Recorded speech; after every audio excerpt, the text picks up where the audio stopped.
चीन द्वारा व्यापार तनाव के बीच स्पिन ऑफ डील रोकने के बाद ट्रंप ने टिकटॉक की समय सीमा 75 दिन और बढ़ा दी।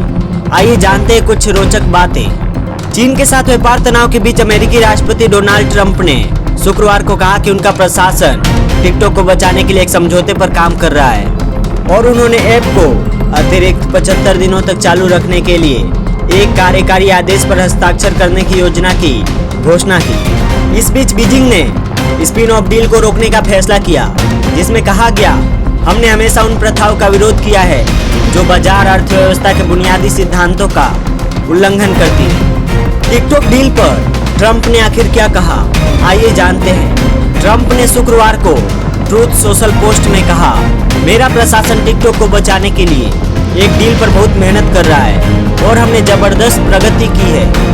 इस डील के लिए सभी आवश्यक स्वीकृतियों पर हस्ताक्षर करने के लिए और अधिक काम करने की आवश्यकता है।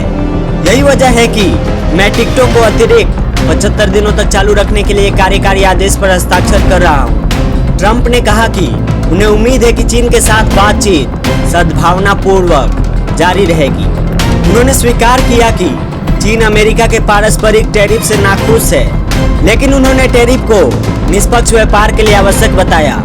हम चीन के साथ सद्भावनापूर्वक काम करना जारी रखने की उम्मीद करते हैं, जो मेरी समझ से हमारे पारस्परिक टैरिफ से बहुत खुश नहीं है। यह साबित करता है कि टैरिफ सबसे शक्तिशाली आर्थिक उपकरण है और हमारी राष्ट्रीय सुरक्षा के लिए बहुत महत्वपूर्ण है। हम नहीं चाहते कि टिकटॉक अंधकार में चला जाए। हम डील को बंद करने के लिए टिकटॉक और चीन के साथ काम करने के लिए तत्पर है। इस मामले पर आपका ध्यान देने के लिए धन्यवाद। क्या थी TikTok spin off deal? TikTok की अमेरिकी परिसंपत्तियों को अलग करने के सौदे को रोक दिया गया था, क्योंकि चीन ने संकेत दिया था कि वह इस सप्ताह ट्रंप की टैरिफ घोषणा के बाद इस सौदे को मंजूरी नहीं देगा। चीन ने टिकटॉक सौदे पर रोक लगाने का फैसला क्यों किया? शनिवार को एपी की एक रिपोर्ट में कहा गया कि चीन ने अब इस डील को रोकने का फैसला किया है। वाशिंगटन में चीनी दूतावास ने एक बयान में कहा, चीन ने कई मौकों पर टिकटॉक पर अपनी स्थिति बताई है। चीन ने हमेशा उद्यमों के वैध अधिकारों और हितों का सम्मान किया है और उनकी रक्षा की है और बाजार अर्थव्यवस्था के बुनियादी सिद्धांतों का उल्लंघन करने वाले प्रथाओं का विरोध किया है। अमेरिका और चीन के बीच हुए समझौते पर बाइडेंस ने क्या कहा, आइए जानते हैं। इस बीच बाइडेंस के प्रवक्ता ने कहा कि टिकटॉक की मूल कंपनी टिकटॉक यूएस के लिए संभावित समाधान के बारे में अमेरिकी सरकार के साथ चर्चा कर रही है।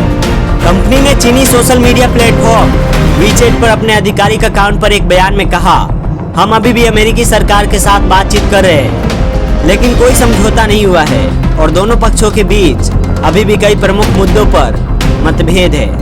बता दें आपको कि पिछले साल पूर्व राष्ट्रपति जो बाइडेन ने एक कानून बनाया था, जिसके तहत चीन में स्थित टिकटॉक की मूल कंपनी बाइडेंस को ऐप बेचना होगा।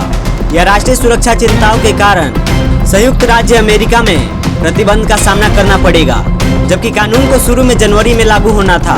ट्रंप ने घोषणा की कि वह एक समझौते पर बातचीत करने के प्रयास में इसके प्रवर्तन को स्थगित कर देंगे, जो ऐप को जीवित रखेगा।